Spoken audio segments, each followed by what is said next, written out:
Welcome to another edition of DNU. For those of you who don't know what that means, that stands for Dumb Negroes United. And today we will be talking about Santwon Antonio Davis. Now, if you follow Willie D, you will have already heard this story. This is actually how I found out about it. So what did this guy do in order to get onto the DNU series? Well, all he did was commit a WooVid scam like plenty of other people out here have been doing, but his went a little overboard with it. So this guy lied to his employer about contracting COVID-19. He ended up pleading guilty to the charges.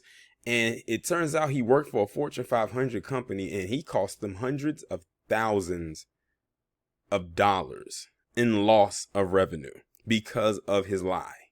Lies, I should say. My thing is, why the hell would you sacrifice a good paying job to say that you caught this virus? Like, what part of the game is that? Let's get into it. A Georgia man who prosecutors say earlier this year lied to his employer about contracting the virus to obtain paid leave, thus causing the corporation $100,000 in losses to shut down its Atlanta facility and compensate other workers forced to quarantine, pleaded guilty to federal fraud charges Monday. His lie cost a lot of people to have to. Well, first off, good thing that they did pay those other people because they didn't have to pay them, but it's still a major loss to the company because that means they had to pay more than what they would initially pay on a regular. And it cost them to lose revenue during this pandemic when they were still in operation. It sounds like it was an essential job. Santwon Antonio Davis, age 35 of Atlanta, pled guilty before U.S. District Court Judge William N. Ray II to a wire fraud charge related to a scheme to defraud his employer, as well as a bank fraud charge relating to alleged mortgage fraud, the U.S. Attorney Office of the Northern District of Georgia announced Monday. Did he have some kind of personal issue with his employer to do something like that? Because it almost sounds personal. He was initially arrested by the FBI in May. Sentencing has not yet been scheduled.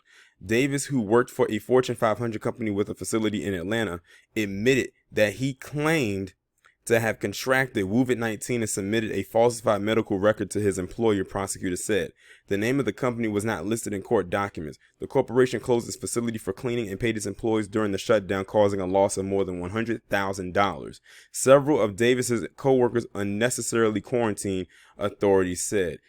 Listen, if I was one of his co-workers, I would be pissed because it's like, wow, I got to quarantine for 2 weeks because there's a good chance I might have this virus, all because my coworker lied in order to defraud the company that we both work for. Davis caused unnecessary economic loss to his employer and distress to his coworkers and their families, U.S. Attorney Byung B.J. Pak said. We will take quick action through the Georgia COVID-19 task force to put a stop to virus-related fraud schemes. While on pretrial release, prosecutors said Davis submitted a mortgage application with numerous fraudulent statements, including falsified earnings and employment history. The mortgage company discovered the fraud in part after seeing the news story related to his original COVID-19 charge, according to the U.S. Attorney Office. So by him doing this, it unearthed some other stuff that he was pretty much involved in that was pretty much encapsulated in all of this. This guy is super dumb. He's a super idiot. For real.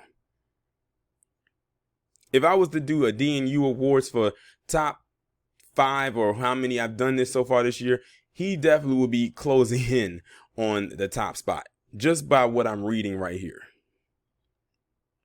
As part of the fraud investigation, FBI agents uncovered another past instance when Davis submitted fraudulent documentation to obtain benefits from his employer in the fall of 2019. So this is something he's been doing for a while. This goes back to before COVID-19 was really a thing, quote unquote. Kind of reminds me of that video that I did of that other woman who was the jail staffer.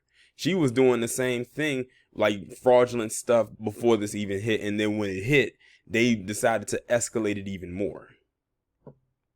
The documentation supported a paid bereavement leave claim for the death of his child. Investigators discovered that the child never existed and was fabricated so that the defendant could obtain benefits in which he was not entitled. This guy is rotten. He's dumb and rotten to fake having a child that is no longer living to get money.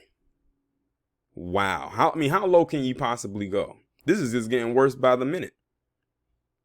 Davis's streak of lies ended when he took advantage of a pandemic to cause undue harm to the company he worked for and their employees. Chris Hacker, special agent in charge of FBI Atlanta, said, "The FBI and our federal and state partners remain vigilant in detecting, investigating, and prosecuting any fraud related to this crisis we are all facing.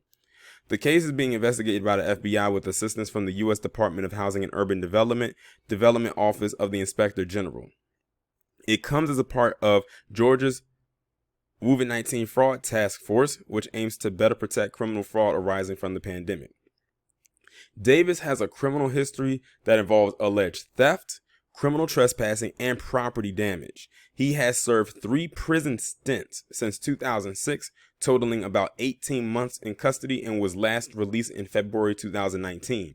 The Atlanta Journal-Constitution reported, citing Georgia Department of Correction records. This guy just could not get himself on the right track. Like, they said he was released in February 2019 of his last conviction, which was last year. And he couldn't even go one whole year without involving himself in some kind of a scheme or a scam, because he was released in February 2019 and then pulled that dead child scam later on that year. And now he has this one that he did back in the early stages of the pandemic occurring. And you can tell and look by his mugshot that he just looks void of any, I would say, remorse, but he looks void, like he doesn't care that he did what he did. And he seems like almost like he could be glad what he did. He just doesn't care. But yeah, I'm going to be honest. He better hope that none of his former and co-workers come across him, because if they wanted to fight him, they would have every right to. Because of his stunt, he took money out of their pockets and, resources out of their family's hands when he did that. But at the time, when people do stuff like this, they're not thinking of anybody else. They're only thinking of themselves. He's definitely going to serve. This is probably going to be one of the biggest prison sentences he's going to get, because he's definitely going to do time for this. He's definitely going to have to pay a fine. And I highly suggest that he pays all the money back that he stole. And I mean down to the penny. He's most likely going to have to serve some kind of community service. He's going to have to give some kind of probation. Like, this guy ruined his life and he could care less. Just a fool, an idiot. But then again, that's what the DNU is for. Y'all let me know what y'all think about this down in the comments. Like, share, subscribe, and I'll talk to you in the next one.